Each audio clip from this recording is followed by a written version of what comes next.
Hey guys, how's it going? Kripparrian here.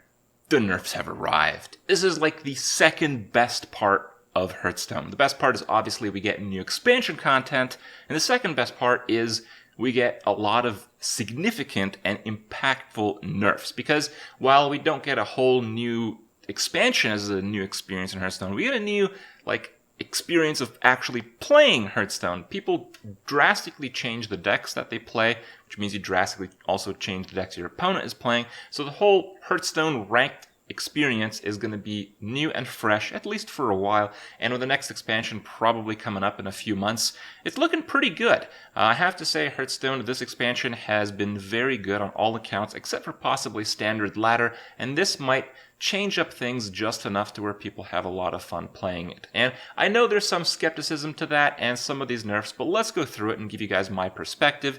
And before that, I do want to assure you guys, I am pretty well versed with the current situation in Standard and in Wild. I've been playing Standard for about a week, just trying to figure out what works, what people are playing, how these things interact with one another. I got Legend in Wild this month as well, and you'd be surprised just how many Standard decks with like 2 cards different are actually in Wild. So there's a lot of this stuff being played everywhere in Hearthstone, and I can kind of see and agree with most of these nerfs. So what's on the menu here? We got Boneman is going from a 7 mana 5/5 to an 8 mana 5/5. A 1 mana difference in a card is typically significant, but not significant enough to kill the card. We've seen examples of Gadgetzan Auctioneer and Leroy in the past that have received a mana increase and continued to see play, though often not immediately. They are not cards that get completely obliterated, and I would say increasing the mana cost of a card, the more mana the card originally cost, the less impactful the nerf is. So this is actually a pretty fair nerf. I think the only card that received a slightly higher mana cost increase was Cenarius. Cenarius was originally 8 mana, it went to 9, and funny enough, that kind of killed the card because Druid couldn't really do anything with 1 mana left over on turn 10 rather than 2 mana left over on turn 10, but I don't see that as a problem with Boneman. Boneman is typically played as kind of like the last or second last thing in your hand when you're playing an aggressive or mid-range deck. And it does come out 1 turn later, so that does make the card worse, and that does make those decks a little bit worse. That's very important to realize, but I think when it comes to like arena formats, it's honestly almost as good, like almost the same thing. This card's almost the same thing as far as arena is considered, and I'm pretty glad that it did get nerfed for the sake of Arena. I had a list of 10 cards that I wanted to see absolutely banned from Arena. We saw like 2 or 3 of those Death Knights banned. We saw a few of the other cards banned. We saw a few of the other cards get occurrence reductions. And now we see another card off that list, Boneman, is getting nerfed. So man, am I happy I made that video, because it certainly seems to indicate that a lot of us players know what's actually good for the game and what we actually want. So next up, we got Corridor Creeper going from a 0 mana 5/5 to a 0 mana 2/5. So that is a gigantic nerf. Corridor Creeper was played usually after a very efficient trading scenario from your opponent. At least I was playing, because I don't play very much of this card in Ladder. But it was also played when your opponent had a very powerful board clear effect. They just drop that 0 mana gigantic minion, or 2 of them, and it's typically played in a scenario where you or your opponent is doing like a crushing play. So you do a crushing play, and then the game is just over, because after the crushing play, you get 0 mana, tons of stats. And that's why the card is really busted. But more than that, this card was just everywhere. You think this card is everywhere in Standard? This card is also everywhere in Wild. This card was just everywhere. We had a neutral minion in decks that it had no place being in, just because of its crazy high power level. So the fact that they nerfed it is amazing. The fact that they obliterated the card is also pretty amazing. I think the card is not completely dead. It might be dead for a while. Typically what happens when cards get nerfed is people overreact with the amount that they get nerfed, even though this card looks like it got absolutely dumped on. And thank you, Blizzard, for doing that, by the way. I think it's a card that will return if it's still in the Standard format, or the Wild format, I guess, if there are decks out there that are viable playing tons and tons and tons of tokens. I think if you can reliably get this down to like 0 to 2 mana, it's still a very good tempo card, and while it probably won't see play for the near future, don't count this card out, but still disenchant it. You should disenchant every single one of the cards you see nerfed, even though you like it, even though you might consider playing it at a later time. You can just craft it for the same amount that you're disenchanting it when the nerf patch is out, not before. Don't disenchant this card after you see this video. That would be a dumb thing to do. So, Corridor Creeper, pretty nerfed. Another aspect is this card, along with previously nerfed card Boneman, they belong typically in the same deck, and that makes that type of deck, that group of decks, significantly weaker, but that is the type of decks that I think a lot of us have grown to dislike, which is kind of like the neutral zoo package that just goes with every single class and plays exactly the same way every time. How about our next nerf? We have Patches! Oh my god, it finally happened. Patches is going from a charging 1 mana 1/1 to a not charging 1 mana 1/1. That's a pretty big deal. But this is a very important nerf. The reason this nerf is so important is illustrated in the fact that some decks were playing Patches with absolute trash tier pirates just because of Patches. So think about that. If people were playing like a 1 mana 1/2 just to get Patches out on turn 1 and getting that 1 mana 2/3 with partial charge across multiple minions to fuel their Corridor Creepers, that was just crazy high power level. And the reason Blizzard had to nerf this card is so they could actually make pirates in the future. Think about that. If people were playing garbage pirates just to get Patches from their deck, what if Blizzard actually wants to make half-decent pirate cards? Well, it probably won't be able to, because this card's just never going to go away. Well, now, yeah, it's kind of going to go away a little bit. I think Patches is going from a card that just belongs in just about every single deck to a card that belongs probably pretty well fit in a pirate-filled deck.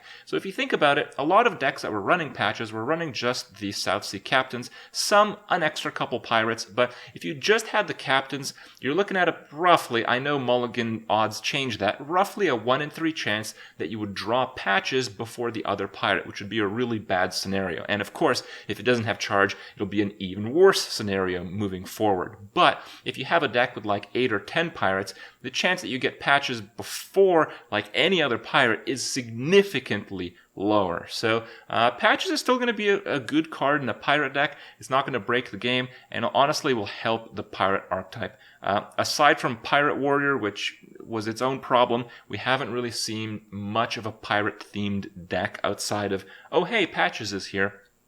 A few other things. You guys know when Patches is drawn, played, or pulled from your deck, he goes, I'm in charge, right? So we get that aspect, but he's not going to have charge. So, this great dilemma had to be answered, and we had a dev reply from Mike Donay here. We found an extra voice line for Patches we're swapping out with the charge line. Well, thank you. Cool.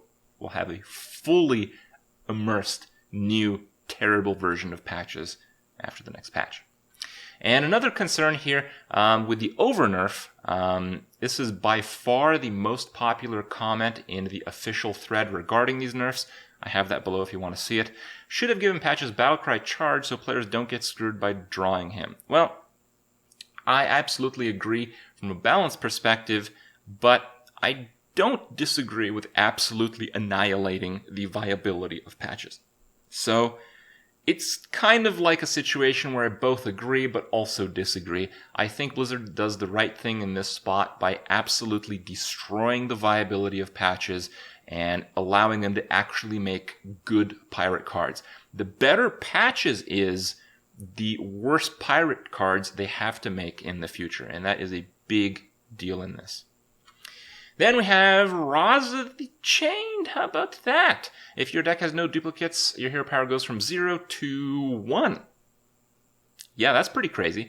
It makes the very commonly known one of Combo Priest, Razaka's Priest, or as Wild players like to call it, Reno Combo Priest, because they actually have Reno in Wild format, from a God tier deck, best deck in Standard, best deck in Wild, to probably not the best deck in Standard or Wild, but it's still going to be pretty good, I think.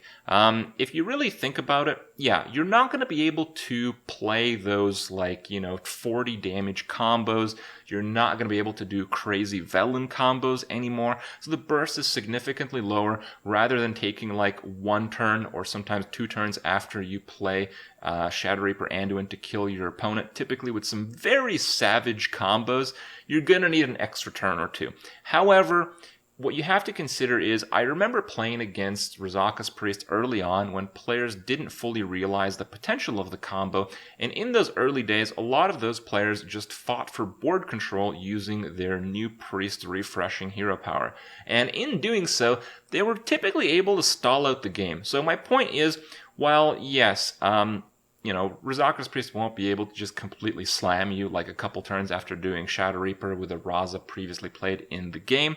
They'll still do extremely well if they match up those 2 cards together, and while it might take them an extra couple of turns to kill you, they will have a gigantic advantage over the board and the game through those turns. So unless you're playing kind of like an aggro deck with lots of spell finishers, or unless you're playing a combo deck and you just need an extra turn or 2 to beat Razaka's, the outcome is still going to be largely the same. Now, people obviously play those decks, which obviously makes the deck considerably worse, so I don't believe Razaka's Priest will continue to be a tier 1 deck in either Standard or Wild, but I don't think it'll be not viable. So I think it'll still be pretty decent. I think it'll still be seeing some play, especially from people who really like the deck, and there's certainly a few of those. Now, how does all of this shape up? Because it's a pretty interesting question how all these changes stack up, and the main criticisms actually have come from that question. A lot of people believe that Q-Block,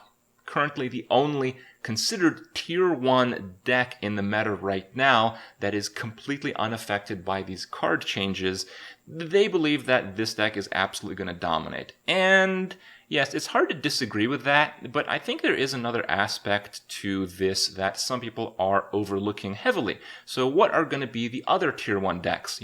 That seems like a mystery, but it's probably not. Q-Block is going to guide us there, but then what decks counter Q-Block, and how much of those decks is going away in terms of power level with these nerfs? So, took a look at it. We have Quest Rogue is actually a very good deck against Q-Block. It's just very fast. And if you look at the deck list, it is largely unaffected. Of course, it's affected by the change with Patches, but Patches was not a pivotal part of the deck. It certainly helps because it gives you another cheap charge minion you can constantly bounce to kill your opponent, but it's a very light nerf. It's a very light nerf to a deck that does extremely well against Q-Block and generally struggles a little bit against other fast decks, which, well, those are getting absolutely crapped on. So Quest Rogue is probably going to come back, guys. It's going to be a decent meta deck. I think it's going to be probably still tier 2, but it's going to be near the top of tier 2. The reason I don't think it's going to be tier 1 is because of my next recommendation here, and this is, again, these deck lists are off Tempo Storm. This is the current Tempo Mage. This is considered a tier 2 deck, but I've played against this deck a lot, and I think it's very high up in the tier 2 decks. And again, it has that same thing. It kind of gets out-aggroed, but so many of these aggro decks are going to be going away. This deck is just ridiculous against other slow decks. It's unbelievable against slow decks. And it's also unbelievable against Q-Block. And you know what else? It's actually really good against, well, the other deck. It's really good against Quest Rogue. So, Tempo Mage might be the new meta deck, and that makes things pretty interesting. I think this little group of 3 decks has some wiggle room. I think it's possible that combo decks, it's possible that mid-range decks can get in between here. Like, honestly, I think like a mid-range paladin with lots of board clears and healing can probably do pretty well against those 3. These are like unheard of decks, so I think it's going to be a pretty cool meta. I think there is some wiggle room for new decks to come into the meta and possibly thrive. So we'll see. Hope you guys are as excited as I am about the balance changes that are coming up. And yeah, let me know what you think. I think we're going to have a pretty good age in Hearthstone coming up.